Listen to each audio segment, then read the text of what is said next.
चलो, good morning. Valuation of goodwill, lecture number 2।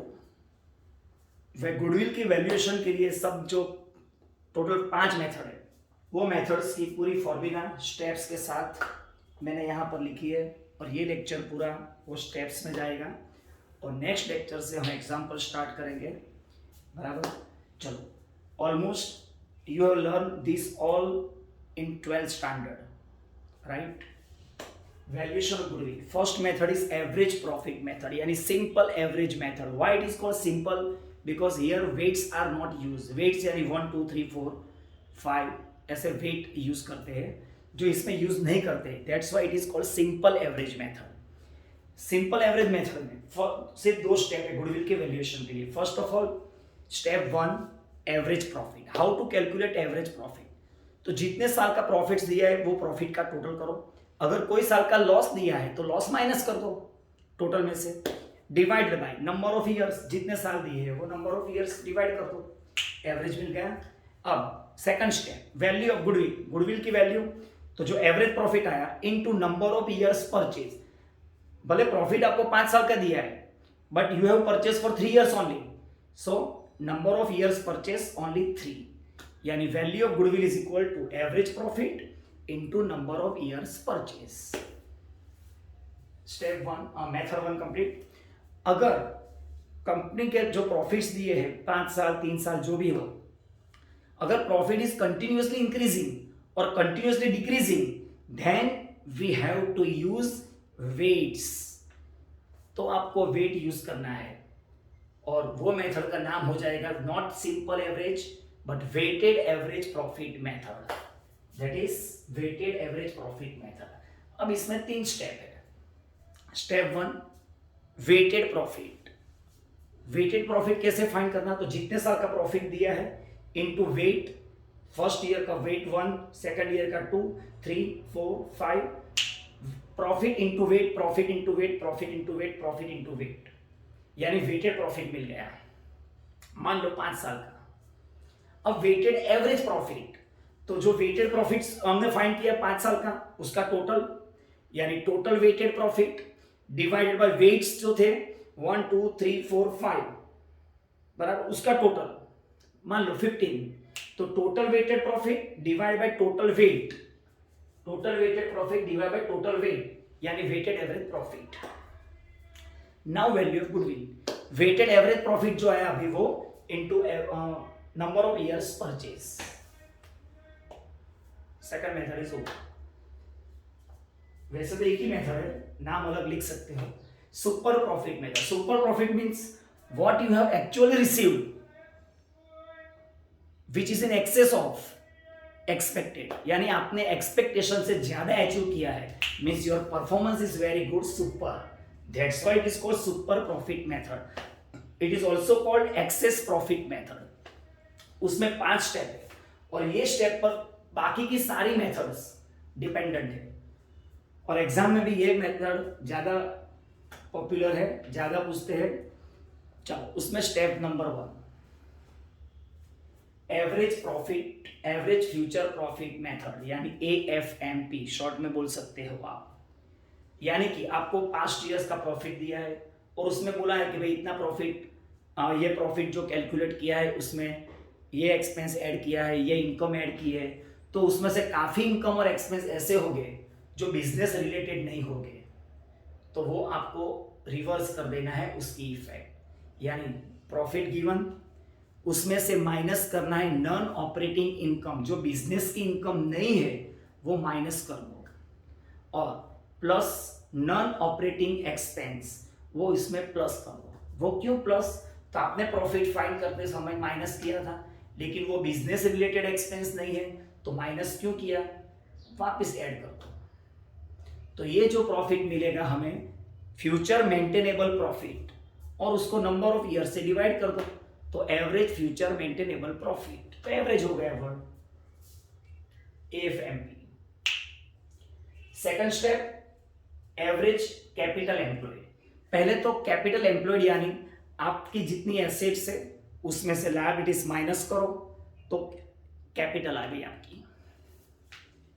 चलो average capital employed में assets कौन सी ऐड करनी है? तो पहले फिक्स असेट्स, लेकिन उसमें गुडविल अगर जो दी है वो कंसीडर नहीं करना है, क्योंकि आपको गुडविल न्यूली कैलकुलेट करना है। तो पुरानी गुडविल को इग्नोर कर दो, क्योंकि आपको नई लानी है। अगर नई लानी हो तो आपको पुरानी निकालनी पड़ेगी, इग्नोर करना पड़ेगा, वरना पुरानी और नई दोनों के बीच में आप एवरेज हो जाओगे। बराबर।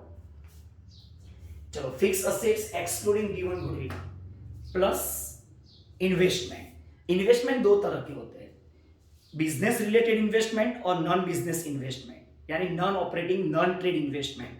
तो नॉन ट्रेड इन्वेस्टमेंट जो है वो माइनस कर दो, यानी वो कंसीडर नहीं करो। यानी investment excluding non trade investment and current assets, 3 point assets में आएगा। Less all third party liabilities, लेकिन उसमें प्रपोज डिविडेंड कंसीडर नहीं करना है, क्योंकि वो शेयर होल्डर्स की है, और शेयर होल्डर्स वो बिजनेस के अंदर के आदमी है, प्रोप्राइटर से, इसलिए वो माइनस नहीं करना है। All third party liabilities excluding propose dividend minus कर दो इसमें से, तो जो आंसर मिलेगा वो क्लोजिंग कैपिटल एम्प्लॉयड मिलेगा। But what is the heading? Average capital employed. For to find out average, less 1/2 into current year's profit, 1/2 into current year's profit, तो जो आंसर मिलेगा एवरेज कैपिटल एम्प्लॉयड। ये वर्किंग आपको 12th में नहीं आता था, वो डायरेक्ट आपको दिया जाता था, लेकिन ये अब स्टैंडर्ड हायर है आपका SY बीकॉम, तो ये कैलकुलेट करना है। अगर ओपनिंग कैपिटल एम्प्लॉयड एग्जांपल में दिया है, क्लोजिंग कैपिटल एम्प्लॉयड तो आप यहां पर फाइंड कर रहे हो। अगर opening capital employed already example में है, तो एवरेज करने के लिए अब ये यूज नहीं करना है। तो एवरेज कैसे करोगे? ओपनिंग प्लस ये closing divided by 2, then average capital opening capital employed plus closing capital employed divided by 2 हो गया। अगर एग्जांपल में ऐसा स्टेट किया है कि क्लोजिंग कैपिटल एम्प्लॉयड को ही एवरेज कंसीडर करो, तो हमें क्लोजिंग कैपिटल एम्प्लॉयड तक की वर्किंग करना है, एवरेज का नहीं करना है वर्किंग, क्योंकि आपको बोला गया है कि क्लोजिंग को ही एवरेज करो कंसीडर, तो फिर वही क्लोजिंग बैलेंस ही एवरेज है। तो why we should find average. बराबर। थर्ड पॉइंट, अगर असेट्स की मार्केट वैल्यू दी है, मार्केट वैल्यू यानी लेटेस्ट वैल्यू, जिसमें प्लस माइनस सब होके आया है, तो आपको डेप्रिसिएशन उस पर कैलकुलेट नहीं करना है। Depreciation should be ignored when market value of assets given, depreciation should be ignored. बराबर। ये दो सेकंड नंबर का स्टेप है सुपर प्रॉफिट मेथड। बराबर। Third step normal profit. Normal profit यानी एक्सपेक्टेड प्रॉफिट, वो कैसे फाइंड करना है? तो जो अभी हमने फाइंड किया average capital employed into normal rate of return, यानी एक्सपेक्टेड रेट ऑफ रिटर्न, जो हमने एक्सपेक्ट किया कि 10% तो रिटर्न मिलना चाहिए इन्वेस्टमेंट पर। बराबर। तो into normal rate of return. अब सुपर प्रॉफिट, जो स्टेप 1 जो था AFMP, उसमें से माइनस नॉर्मल प्रॉफिट यानी सुपर प्रॉफिट, और step number 5 goodwill super profit into number of years purchase. ये 5 स्टेप सीक्वेंस में याद रखना है। Step method number 2 is over. Method number 3 यहां पर है capitalisation of super profit method. जो सुपर प्रॉफिट मेथड है उसको कैपिटलाइज करना है, यानी 1 to 4 स्टेप्स जो यहां पर थे वही 1 to 4 स्टेप्स सेम लिखना है। और 5th नंबर का step value of goodwill is equal to super profit divided by normal rate of return, divided by normal rate of return percentage. Super profit divided normal rate of return, answer is over. Method number 4 annuity method, again 1 to 4 step same. 5th step value of goodwill super profit into annuity factor दिया होगा आपको कि 1 रुपये का factor 0.01345 ऐसा कुछ दिया होगा, तो वो फैक्टर से मल्टीप्लाई कर देना है सुपर प्रॉफिट को। मेथड 4 होगा। अब मेथड 5 यहां पर लिखा है मैंने, कैपिटलाइजेशन ऑफ AFMP। ये AFMP है, उसको कैपिटलाइज करना है। तो उसमें भी 1 and 2 नंबर के जो स्टेप है 1 and 2 वो सेम है, 1 2 same. Third step value of business find करना है। वैल्यू ऑफ बिजनेस वो कैसे फाइंड करना है? AFMP जो स्टेप 1 का है divided by normal rate of return. Value of business मिल गया। अब value of goodwill, value of business minus average closing capital employed, याद रखना closing capital employed. So we can find goodwill by this all methods.